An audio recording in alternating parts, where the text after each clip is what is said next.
2026 సంవత్సరంలో మార్చి 19న ఉగాది పండుగ రాబోతుంది.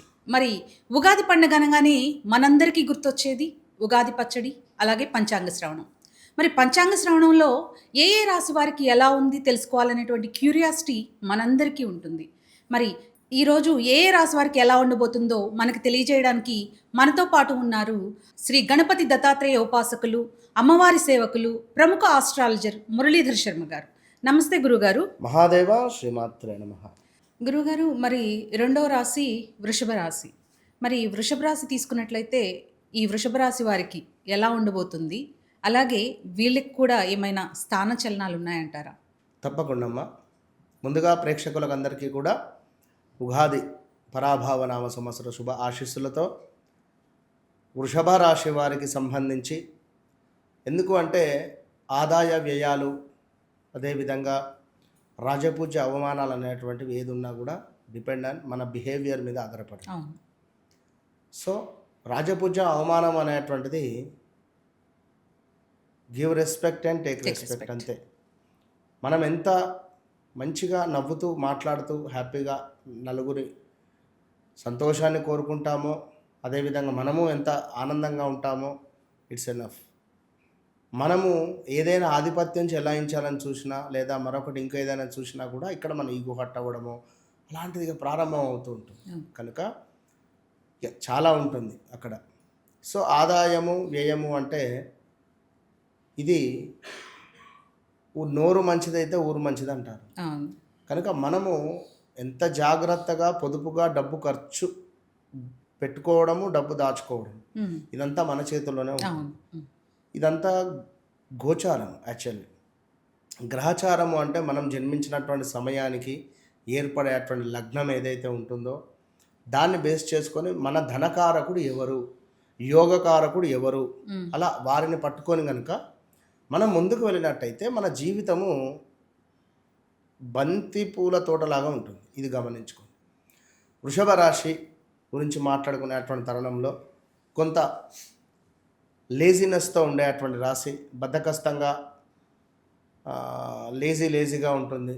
యాక్టివ్ చాలా తక్కువ, ప్రతిదీ వాదిస్తూ ఉంటారు. మాదే అన్నట్టుగా, మా మాటే అన్నట్టుగా వాదించేటువంటి పరిస్థితి ఉంటుంది. మేము పట్టిన కుందేలకు 3 కాళ్ళు అంటే 3 కాళ్ళు అనే విధంగా ఉండాలి. సో ఎప్పటికీ మనం వీరితో వాదించకుండా ఉంటేనే మంచిది. మరి వృషభ రాశి వారు ఎవరు? వా, వి, వు, వే, ఓ ఈ పేర్లతో ఉండేటువంటి వారు. ఎవరైనా కానివ్వండి, చూసుకోవచ్చు మీరు. ఎవరైనా కానివ్వండి, 100% నేను చెప్పినటువంటి పేర్లతో మీ యొక్క క్యారెక్టర్ ఆ విధంగా ఉంటుందా ఉండదా చెక్ చేసుకోండి. ఉదయ్, వసంత్, వెంకటేష్, వనిత, వనజ, లైక్ ఈ పేర్లు ఉదాహరణ వాతో, ఊతో మొదలు ఇంగ్లీష్ అక్షరం వి. ఓకే. సో వీరికి 2025 ఆగస్టు నుండే కొంత నెగిటివిటీ అనేటువంటిది ప్రారంభమైంది. ఇది రాసి పెట్టుకోండి ఖచ్చితంగా కూడా. సో 2026 ఆగస్టు నుండి పూర్తిగా నెగిటివ్ అనేటువంటిది మీకు రాబోతూ ఉన్నది. ఆ నెగిటివే శనైశ్వరునికి సంబంధించినటువంటి ఆ యొక్క రేఖలు మీపై పడబోతూ ఉన్నది. సో 2027 మ్యాక్సిమం ఆగస్టు నుండి వీరికి ఏలినాటి శని ప్రారంభం కాబోతున్నది. సో దానికంటే ముందస్తు హెచ్చరికగా ఈ 2026 ఆగస్టు నుండే మీకు బ్యాడ్ టైం అనేటువంటిది మొదలు కాబోతున్నది.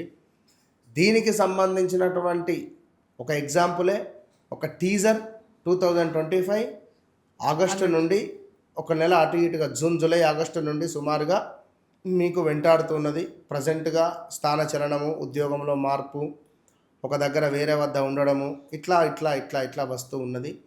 ఈ తరుణంలో భార్యాభర్తలలో గొడవలు, పోలీస్ స్టేషన్కు వెళ్ళే తరుణాలు, కోర్టుకు వెళ్ళేటువంటి తరుణాలు, అదేవిధంగా కొంత అయిన వారి నుండే మనకు ఇబ్బంది కలిగించేటువంటి సందర్భాలు ప్రారంభం మాత్రం అయినవి. 2018, 19, 20 బాగా అర్థం చేసుకోండి. ఎవరైతే వృషభ రాశి వారు ఉన్నారో 2018, 2019, 2020 ఆగస్టు వరకు ఇక్కడ మీరెంత ఇబ్బంది పడ్డారో అంతకు రెట్టింపు ఇబ్బందులు అనేటువంటివి ముందు రాబోతూ ఉన్నవి. ఇది అవునా కాదా కింద కామెంట్ చేయొచ్చు. సో 2024లో మాత్రము గృహప్రవేశం కానీ 2024లో ఏదైనా ఒక అద్భుతము మీ జీవితంలో జరిగి ఉంటుంది. ఒక సంతానం కానీ, లేదా ఒక వివాహం కానీ, లేదా ఒక గృహప్రవేశం కానీ, లేదా ఒక ప్రదేశ మార్పు కానీ, విదేశాలకు వెళ్ళడాలు కానీ, ఇలాంటివి ఒక అద్భుతమైనటువంటి మార్పులు మీ జీవితంలో జరిగినవి. మరి ఈ తరుణంలో ఎవరైనా ఒక వ్యక్తి మీకు పరిచయం కాబోతున్నాడో, పరిచయం అయ్యాడా కూడా తెలియదు, అయ్యే ఛాన్సెస్ కూడా ఉన్నవి. Okay, be careful. మీ నీడను కూడా మీరు నమ్మద్దు. వృషభ రాశి వారు, ఎవరో కొత్త వ్యక్తి పరిచయం అయ్యాడు, ఇతను నన్ను పెళ్లి చేసుకుంటాను అని చెప్పి అన్నాడు, లేదా అమ్మాయి పరిచయం అయింది, ఈమె నన్ను పెళ్లి చేసుకుంటాను అని చెప్పనింది. మరి ఈ విధంగా మేము గత ఒక 1 మంత్ నుండి ట్రావెల్లో ఉన్నాము. ఒక 5 నెలలు, 6 నెలలు, 10 నెలలు ఉండాలనుకుంటున్నాము లివింగ్లో. ఇలా ఉండేటువంటి తరుణంలో పెద్ద దెబ్బ మీకు ఎదురు కాబోతుంది. ఓకే, సో ఇప్పటి నుంచే జాగ్రత్తగా ఉండాలని నా సూచన. ఈ టైంలో ఎవడో ఒకడు, బావనో, అన్ననో, తమ్ముడో, ఇంటి పక్కవాడో, ఇంటి ముంగటోడో, అన్న ఇక్కడ ఇన్వెస్ట్మెంట్ చేయి, 50 లక్షలకు నీకు 1 కోటి రూపాయలు అయిపోతుంది, ఈ 5 లక్షలకు నీకు 10 లక్షలు వస్తాయి. ఈ విషయాలు మనకు అన్నీ ఇక్కడ ఒక వేరే ఏదో మాయ అనేటువంటిది మిమ్మల్ని గుంజుకపోయే ప్రయత్నం చేస్తుంది. మాయలో పడకండి, ఇది బాగా గమనించుకోండి. మరి పరాభవ నామ సంవత్సరము మనకు సుమారుగా కూడా 19వ తారీఖు నుంచి ప్రారంభం కాబోతూ ఉన్నది కనుక గురుబలము మీకు కొంచెం తక్కువ కాబోతున్నది, ఇది గమనించుకోండి. అయినప్పటికీ కూడా డోంట్ వరీ, పెద్దగా ఇబ్బంది ఏమి ఉండదు. కొంచెము మీరు నేను చెప్పినటువంటివి గుర్తుంచుకొని, నేను చెప్పినటువంటి పాయింట్స్ గుర్తుంచుకోండి. ఎందుకంటే సూసైడ్ అటెంప్ట్ ఆలోచనలు కూడా వస్తాయి వీళ్ళకు ఈ తరుణంలో. భార్యాభర్తలలో విడిపోవాలి అనే ఆలోచనలు కూడా ఉంటాయి. కనుక వీరు ఒక వివాహ ప్రయత్నం చేయాలన్నా కూడా ఇది మంచి తరుణం చేసుకోవచ్చు. ఎవరు?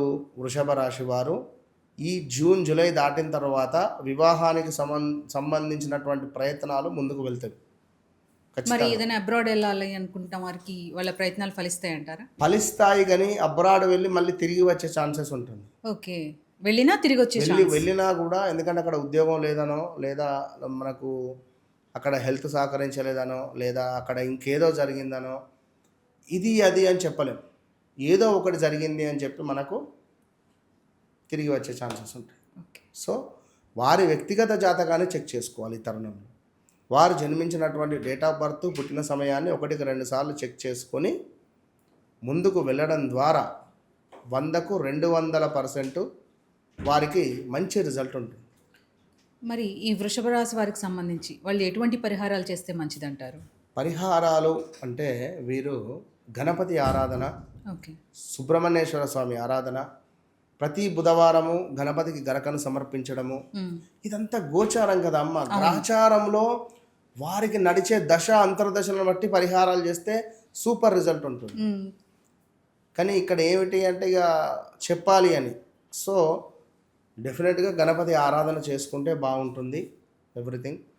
సో ఎట్టి కోశాన కూడా వ్యక్తిగత జాతకాన్ని అయితే చెక్ చేసుకోవాలి.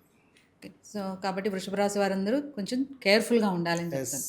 ఓకే, థ్యాంక్ యూ గురువు గారు. మహాదేవ.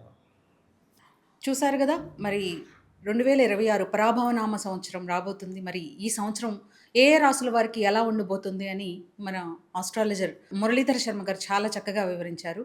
మరి ఈ వీడియో కనుక మీకు నచ్చినట్లయితే లైక్ చేయండి, షేర్ చేయండి. ఇలాంటి ఆసక్తికరమైన విషయాల కోసం చూస్తూనే ఉండండి ట్యాగ్ తెలుగు. నేను మీ సుజాత.